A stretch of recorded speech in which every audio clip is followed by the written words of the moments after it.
Ya. Jadi Mas Uwi, ini tuh sebenarnya apa perang media ya? Jadi gini. Betul?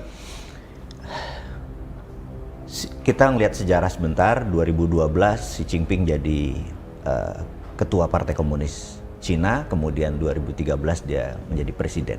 Jadi ada 3 jabatan struktural yang sangat powerful dipegang oleh Xi Jinping, ketua Partai Komunis Cina, presiden Cina, dan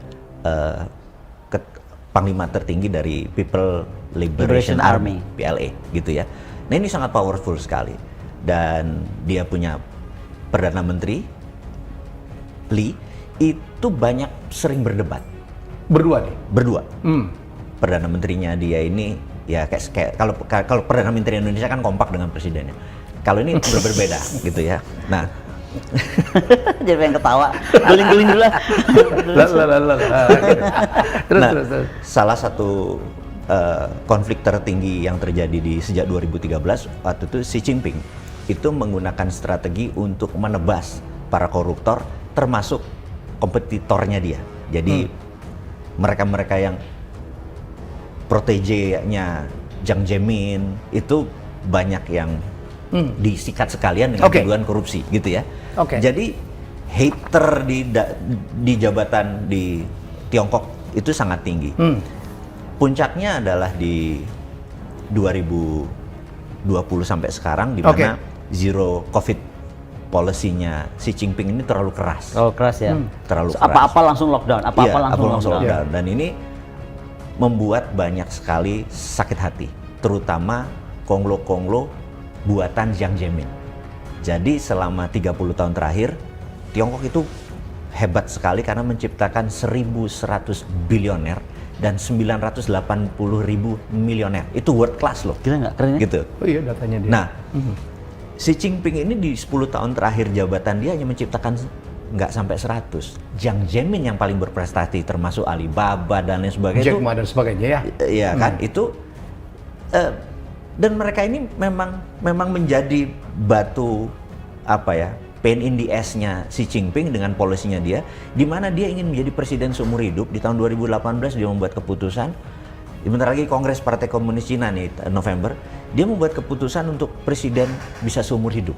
Jadi 5 tahun dia buka. Jadi ya kayak sekarang lah, mau 3 periode, nanti di 4 periode sekarang. Mirip itu yang saya bilang nih, pembelajarannya mentornya siapa dari ya? Gitu, kira-kira gitulah. Kira-kira ini.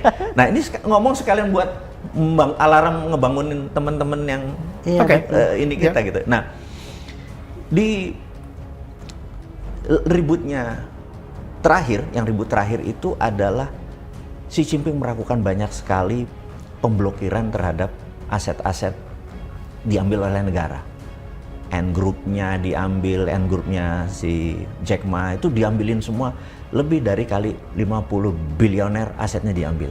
Seize. Itu betul, soal salah satu kawan kita. Yes. Ya. Nah, kemudian artis-artis, betul, ya. Betul, artis-artis yang China yang sudah go to Hollywood, hilang dari daftar internet begitu dia tidak mau kebijakan Xi Jinping. Jadi Xi Jinping ini banyak barisan sakit hatinya di kalangan atas, gitu. Nah, lalu sekali lagi ada sebuah negara yang punya instrumen yang disebut intelligent operation. One of the best adalah Amerika. Kita langsung mengiblat begitu cerita ini terjadi, di mana yang memviralkan adalah dari India News yang memviralkan. Jadi ini cuma karena 10 juta follower aja. Iya, dia memviralkan dari India. Dan kita tahu India sama China ini ada hal yang nggak nyambung, bener nggak? Bersaing lah ya. Bersaing. Ini mau secara individu maupun secara negara gitu kan? Kan nggak pernah ada pebisnis Cina sama India jadi gabung kan? Nggak pernah kan? Secara pribadi nih. Gitu. Nah, kita langsung berkiblat kepada Erdogan yang selama 20 tahun adalah part of CIA dan Amerika. Kemudian tahu-tahu dia miring ke Putin gitu ya. Terus ISIS punya pipa gas dialirin dan minyak dialirin ke Israel lewat Turki. Jadi Turki ini bermain dua kaki sehingga Erdogan waktu itu dikudeta dan gagal gitu ya. Dikudeta dan gagal. Karena udah dibocorin sama Putin duluan gitu. Ini pun sama. Skenarionya sama. Memang ada rencana gerakan pengkudetaan itu rencananya.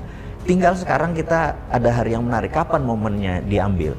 Xi Jinping itu terakhir pergi ke Italia, alias dia sudah 1000 hari tidak pernah keluar China, gitu.